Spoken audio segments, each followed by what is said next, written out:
മക്ക് പിരിപിരി അൽഫാം ഉണ്ടാക്കാൻ അറിയില്ലല്ലോ. ഞാനൊന്ന് കഴിച്ചിട്ട് വരട്ടെ. കടയിലോ? നീ ഒരു കോഴീനെ കൊണ്ടോ, ഞാൻ നിനക്ക് പിരിപിരി അൽഫാം നല്ല അടിപൊളിയായിട്ട് ഉണ്ടാക്കി തരാം. വീട്ടിലോ?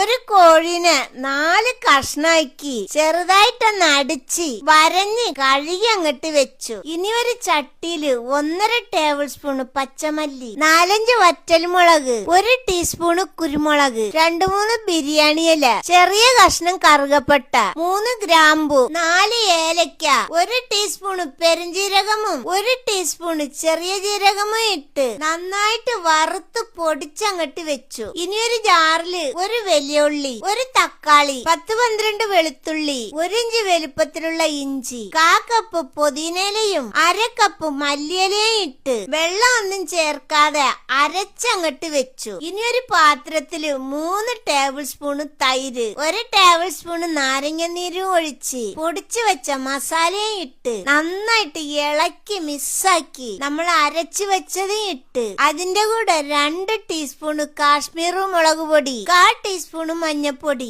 1/2 ടീസ്പൂണ് കിരമസാല, പാകത്തിന് ഉപ്പും ഇട്ട് നന്നായിട്ട് ഇളക്കി 1 ടേബിൾ സ്പൂണ് സൺഫ്ലവർ ഓയിലും ഒഴിച്ച് ഒന്നും കൂടി നന്നായിട്ട് ഇളക്കി നമ്മുടെ ഇറച്ചിയിട്ട് നന്നായിട്ട് തേച്ച് പിടിപ്പിച്ച് കുറഞ്ഞത് 4 മണിക്കൂർ ഫ്രിഡ്ജിൽ അങ്ങോട്ട് വെച്ചു. ഇനി ഒരു ചട്ടിയില് 4 ടേബിൾ സ്പൂണ് സൺഫ്ലവർ ഓയിൽ ഒഴിച്ച് 4 ടേബിൾ സ്പൂണ് തക്കാളി സോസും ഒഴിച്ച് ചൂടായി മിക്സായി വന്നപ്പോ 1 ടേബിൾ സ്പൂണ് നാരങ്ങ നീര്, 1/4 ടീസ്പൂണ് കുരുമുളക് പൊടി, 1 നുള്ളു മഞ്ഞപ്പൊടി, 5 ടീസ്പൂണ് ഉണക്കമുളക് ചതച്ചതും പാകത്തിനുള്ള ഉപ്പും ഇട്ട് നന്നായിട്ടൊന്ന് ഇളക്കി 1 ടീസ്പൂണ് കാശ്മീർ മുളക് പൊടിയും കൂടി അങ്ങോട്ടിട്ട് ഒന്നും കൂടി ഇളക്കി മിക്സാക്കി അങ്ങോട്ട് എടുത്തു. നോൺ സ്റ്റിക്ക് പാത്രത്തില് 2 ടേബിൾ സ്പൂണ് ഓയിൽ ഒഴിച്ച് നമ്മുടെ അൽഫാമിന്റെ കഷ്ണങ്ങൾ അങ്ങോട്ട് വെച്ച് തിരിച്ചും മറിച്ചും തിരിച്ചും 20 മിനിറ്റ് ഇട്ട് വെന്ത് വന്നപ്പോ സോസ് അങ്ങോട്ട് തേച്ച്